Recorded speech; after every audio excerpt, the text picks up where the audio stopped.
Ah, attends, t'as fait une erreur là. Quoi? Ah bah ouais, page 2, tu dis que les 3 mages étaient, je cite, 3 selon la tradition. Oui, l'évangile parle des mages venus d'Orient, mais ne dit pas combien ils étaient. Ah voilà, donc t'avoues, parce qu'en fait ils étaient 4. Hein? Balthazar, Gaspard, Melchior, Épiphanie. Épiphanie. Épiphanie. Quoi, Épiphanie? Comme la fête des rois? C'est une blague? Et c'est nul, Jérôme. Et en plus, on s'en fout des rois mages. Quoi? On se fout des 3 mages?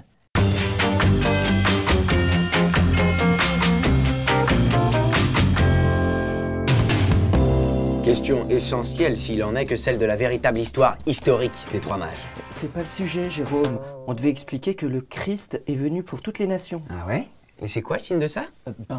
Les rois mages. Voilà. L'évangile est en effet étrangement silencieux sur ce point, pourtant central dans l'histoire du salut. Comment les rois mages se sont-ils rencontrés? C'est l'étoile qu'ils ont suivie. Eh bien, aujourd'hui, grâce à des chercheurs très pointus en généalogie parabiblique, on peut désormais affirmer que les 3 mages se sont rencontrés grâce au réseau social Mystique, ce site de rencontre à caractère spirituel. Mais revenons à l'histoire des 3 mages, car leur voyage jusqu'à la crèche n'a pas été de tout repos.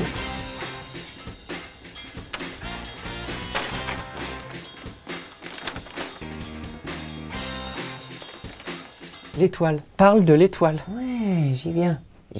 Donc ils ont commencé par louer une voiture, tout près de la place de l'Étoile, superbe carriole, tirée par 2 intermittents du spectacle, qui allaient justement à la crèche.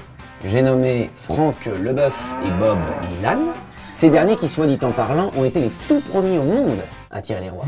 Elle est nulle, cette vanne. Attends, moi je dis ça, c'est pour la culture. Hein. Finalement, ils arrivent à rejoindre une petite auberge, sans prétention, et c'est là qu'a eu lieu un échange resté célèbre. Et pour ces messieurs, faites-moi une quiche, quelque chose de simple, avec un soda. Je suis désolé monsieur, on ne fait pas ça ici. Vous avez de la pâte? Vous avez du sucre? Bon, vous me faites une crêpe au sucre. Comme c'était un établissement breton, on ne leur a pas fait une crêpe, mais une galette. Ça tombe bien, ils aimaient tous les 3 la galette. Et ils l'aimaient, savez-vous comment? J'entends rien. Quand elle est bien faite, avec du beurre dedans. Arrive ensuite l'épisode bien connu de la crèche. Là, les 3 mages avaient apporté des cadeaux. Alors attendez, je vérifie. De l'or, de l'encens et de la myrrhe.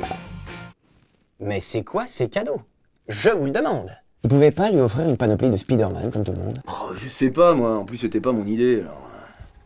Bon, notez, l'or, je dis pas. Mais l'encens, encore un truc qui part en fumée. Et la myrrhe, franchement, la myrrhe.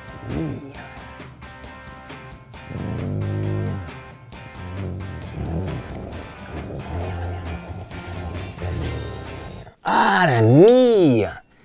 Comme la lessive pour nettoyer les couches du bébé. Ça s'écrit pas du tout comme ça, Damien, tu t'es trompé. Bon, sinon, c'est quand même pas très détaillé sur tes fiches. Hein. À mon avis, il faut qu'on retravaille le sujet de fond en comble là.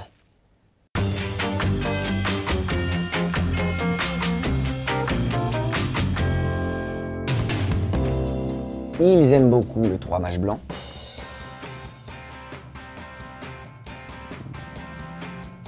C'est un fameux 3 mages fin comme un oiseau. Faut vraiment que tu bosses ton sens de la formule, hein, vieux. Hein.